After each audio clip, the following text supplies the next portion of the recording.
여러분 안녕하십니까? 오늘은 WTO 트림스 협정에 대해서 강의하도록 하겠습니다. 트림스는 아시겠죠? Trade Related Investment Measure 이렇게 되어 있습니다. 교역하고 관련되는 투자 조치에 관한 협정입니다.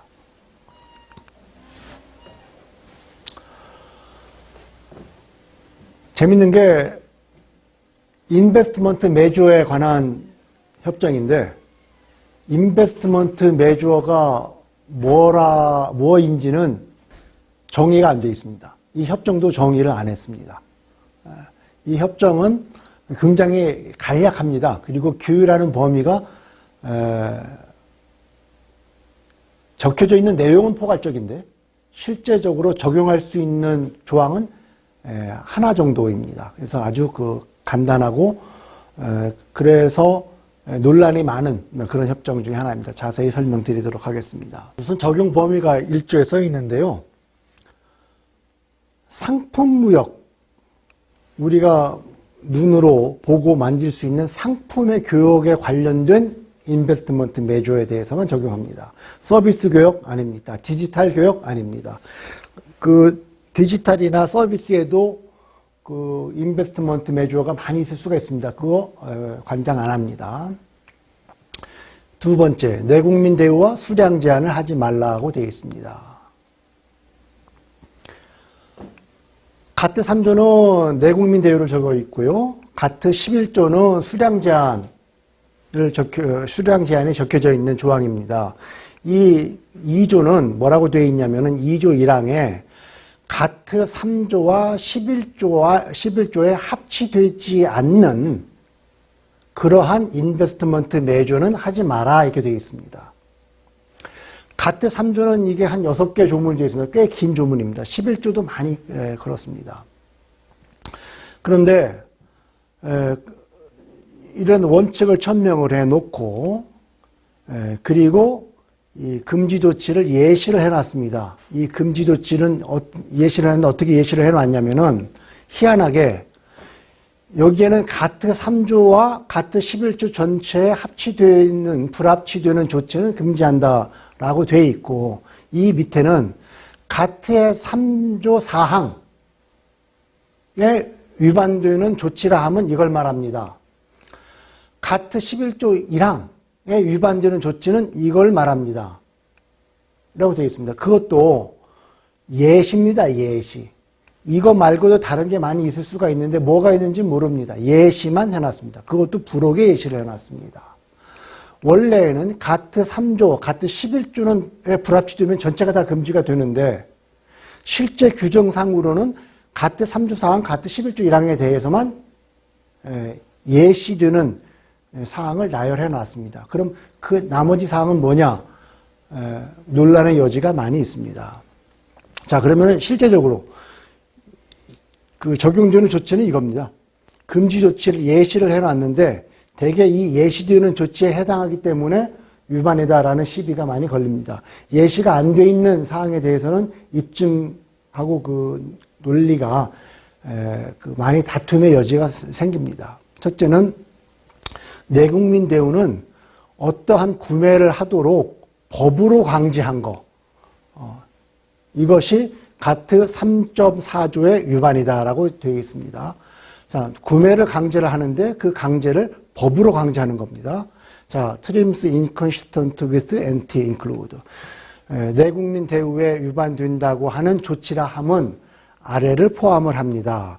우선 첫째로 그것이 의무적이거나 또는 국내 법규에 의해서 강제적으로 인포서블 하거나 집행이 가능하거나 또는 어떠한 혜택을 받기 위해서 울며 겨자 먹기로 준수를 해야 되는 것이 필요한 사항인데 뭘 얻기 위해서냐, 뭘 하기 위해서냐, 뭘 하도록 강요를 하는 거냐 되어 있습니다. 국내 상품을 반드시 사거나 써야 된다. 라는 얘기입니다. 그 다음에 국내 상품을 만들어서 외국에 수출을 할 때 그때 들어가는 수입 상품을 일정 부분 사던가 사용을 하던가 이러한 그 구매 강제를 집어넣으면은 그것이 가트 3.4조 내국민 대우 위반에 해당하는 투자 조치다. 그러니까 이러한 조치는 하지 마라 얘기입니다. 투자를 받아놓고 그 투자한 회사더러 반드시 일정 비율의 국내 상품 억지로 사게 하지 말라는 얘기입니다. 두 번째는 수량 제한입니다. 역시 마찬가지입니다. 수출입 제한이라고 하는 것을 법으로 강제를 하지 말란 얘기입니다. 자, 어떻게 써 있냐면은 수량 제한 11조에 위반되는 트림스 메저 투자와 관련되는 투자 조치라 함은 아래를 인클루드 합니다. 포함을 합니다. 뭡니까? 아까 말했죠. 이건 나온 건 똑같습니다. 맨데이토리 하거나 인포서블 하거나 컴플라이언스가 울며 겨자 먹기로 네세서리 하거나 뭐 하기 위해서 혜택을 받기 위해서 아까 내국민 대우와 써 있는 것과 동일합니다. 자, 그러한 조치를 맨데이트한 조치를 어디에다 부여를 하느냐 여기입니다. 리스트릭트 하는데 붙입니다. 제한하는데 요구를 합니다. 로컬 프로덕션 국내적으로 생산을 하는데 물건을 수입할 필요가 생깁니다. 근데 그것을 제한을 해버립니다. 제한하는 만큼 국내 상품 쓰라는 얘기겠죠? 그런 거 법으로 강제하지 말라는 얘기입니다. 그리고 이 물건을 국내 생산에 필요한 물건을 수입을 하는데 그 수입을 하는 그 범위를 제한을 합니다. 꼭 국내 생산에 필요한 관련되는 범위만큼만 수입을 하라. 더 이상 수집하지 마라. 내지는 그 회사가 벌어들인 외환 만큼만 그 외환을 배정을 합니다. 외국에서 물건을 수입할 때에는 외환이 필요하지 않습니까? 그러면 그 외환을 많이 배정을 해줘야 되는데 그 물건 사는데 필요한 만큼 배정해 주세요 할 때 배정해 주는 게 아니라 당신네 회사가 이미 벌어들인 그만큼만 주겠다는 얘기입니다. 그러니까 외환 많이 벌어들이라 이 말이죠. 예. 대개 그 투자를 유치하는 나라들은 못 사는 국가입니다. 외환이 부족한 나라들입니다. 그리고 국내 투자 자본이 없는 나라들입니다. 결국 그래서 외국의 투자를 유치를 하는데 그 유치한 나라더러 더 많은 외화를 벌어들이라. 그리고 외환 마음대로 쓰지 못하게 하는 겁니다. 예. 또 제한을 합니다. 어떤 제한을 하냐면은 수출을 제한을 합니다. 수출을 제한을 하는데 특별한 물건에 대해서만 수출하세요. 나머지는 국내 소비에 많이 쓰세요. 우리나라가 그 물건이 많이 부족합니다. 그러니까 기술과 자본이 있는 외국 투자자가 국내에 들어와서 물건 많이 만드셔서 국내에 많이 유통시키시고 수출은 제한합니다. 또는 수출을 할 때 어떤 분량과 어떠한 액수만 수출하세요. 그 이상 하지 마세요. 또는 국내에서 생산하는 거에 비례해서만 수출하세요. 수출 많이 하고 싶으시면 국내 생산 많이 하십시오. 이런 제한입니다. 이런 제한을 아까 말했죠. 법으로 하든지 의무적으로 하든지 또는 대가를 주는 조건으로 하든지 그러지 말라는 얘기입니다. 이것이 트림스 협정의 핵심 골자입니다. 나머지는 기존에 불합치되는 트림스가 있을 겁니다. 이 협정이 발효되기 전에 그러한 것은 신고를 하고 폐지를 해라. 개도국은 5년 내, 선진국은 2년 내. 이미 시간 많이 지났습니다. 그래서 다 폐지가 됐습니다. 이 폐지 기간은 이미 종료가 되어 있습니다. 말씀드린 대로 트림스는 좀 문제가 있는 협정입니다. 제가 다른 협정은 문제점에 대해서 말씀을 안 했는데 이것은 좀 이해를 돕기 위해서 말씀드립니다. 아까 말씀드린 대로 실제적으로 적용 가능한 조항은 하나 조항입니다. 그것도 예시로 되어 있습니다. 예시 밖에 예시에 포함되지 않는 건 어떻게 해야 될 것인지 악유업을 합니다. 자, 트림스 정의가 없습니다. 인베스트 매주어라 그러는데 무엇이 인베스트먼트 매주어인지 트레이드하고 릴레이트 되어 있다는 것이 무엇인지 정의가 되어 있지 않습니다. 그리고 제시되어 있는 리스트 역시 일러스트레이티브, 예시적인 리스트입니다. 이그조스티브 리스트가 아닙니다. 이거 말고도 다른 게 많이 있을 수 있답니다. 근데 거기에 대해서는 언급이 없습니다. 지금은 이제 서비스 교육이 많이 활성화되고 있습니다. 서비스 교육에 대해서는 트림스는 규제하고 있지 않습니다. 가트 3조와 11조에 위반되는 트림스 조치는 하지 말라고 되어 있습니다.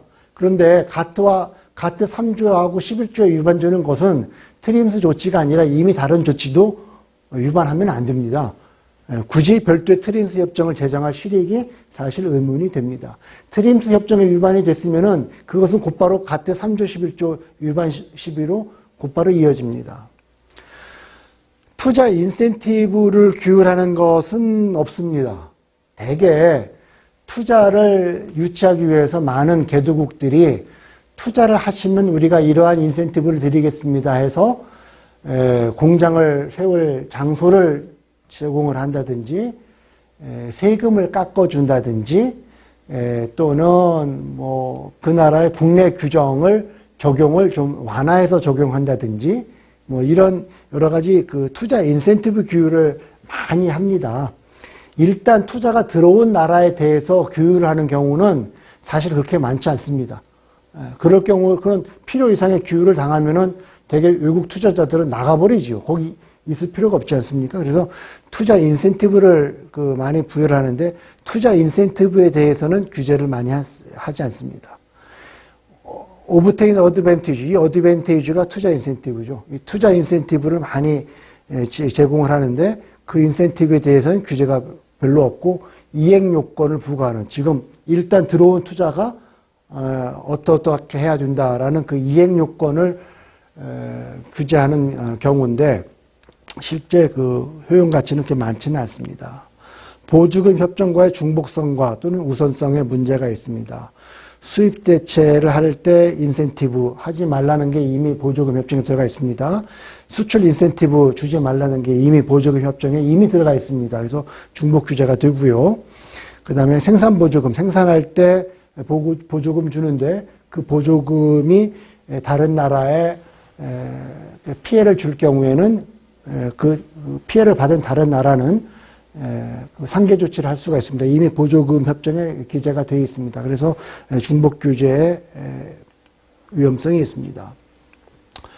말씀드린 대로 규제 대상 트림스 범위가 매우 협소합니다. 예시로 나와 있는 5개 사항 정도 외에는 없습니다.